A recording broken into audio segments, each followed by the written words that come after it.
to give you help so that you can leave this place. In March 1997, inside a secluded mansion in Rancho Santa Fe, authorities entered a scene that would become one of the most disturbing collective deaths in modern American history. 39 members of Heaven's Gate lay in carefully arranged positions, dressed identically in black clothing and matching sneakers, their faces calm, their environment orderly, no signs of struggle, no visible chaos. Only methodical preparation, the culmination of a belief system that had been evolving since the 1970s. Under the leadership of Marshall Applewhite and his partner Bonnie Nettles, who began by preaching that they were divine messengers sent to guide a select group of humans to what they called the next level, a literal extraterrestrial evolutionary state beyond Earth. Over time, their theology blended Christian apocalyptic language with science fiction cosmology, teaching that human bodies were merely temporary vehicles, that true identity was non-human and genderless, and that salvation required discipline, detachment, and ultimately physical departure from this world, a doctrine reinforced through isolation from families, strict communal living, rejection of sexuality, including voluntary castrations among some male members, uniform clothing, shared vocabulary, and a rigid hierarchy in which Applewhite's authority was framed not as dominance but spiritual clarity, a structure that gradually dissolved individual doubt and replaced it with collective certainty.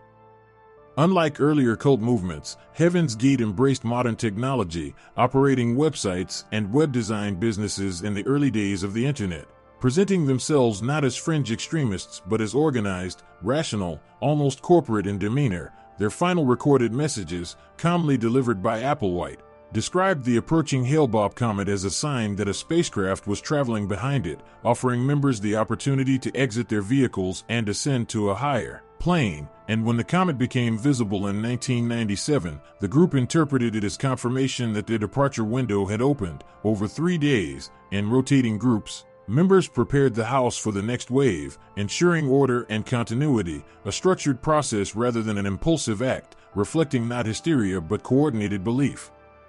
What unsettled investigators and psychologists was not only the act itself but the psychological pathway that led to it. There was no evidence of overt coercion, no visible armed enforcement, no immediate threats, only a slow restructuring of identity and reality in which obedience transformed into alignment and surrender into transcendence. Echoing themes seen in other studies of authority and group conformity, critics later argued that Heaven's Gate exemplified the dangers of charismatic authority, while others pointed to social isolation, cognitive dissonance, and escalating commitment as mechanisms that made reversal psychologically difficult once members had invested years of devotion. In the aftermath, conspiracy theories flourished. Some suggested intelligence agencies had monitored or infiltrated the group, citing broader Cold War behavioral research programs. Others speculated that the comet narrative was manipulated through fringe media amplification. A few theorists attempted to link the movement indirectly to government psychological experimentation climates of the 20th century, yet no verified operational evidence has demonstrated direct state involvement, leaving most scholars to conclude that the event was the product of internal doctrinal evolution rather than external orchestration. Still, the timing, in an era shaped by revelations about secret programs and the rapid expansion of online communication, fueled public suspicion that unseen forces might have influenced events. Ultimately, the tragedy of Heaven's Gate is not reducible to alien belief or apocalyptic fantasy. It reveals how structured ideology, controlled social environments, and charismatic authority can reframe irreversible choices as logical, purposeful, even liberating, and how individuals who appeared outwardly rational, educated, and composed could reinterpret death not as loss but as progression.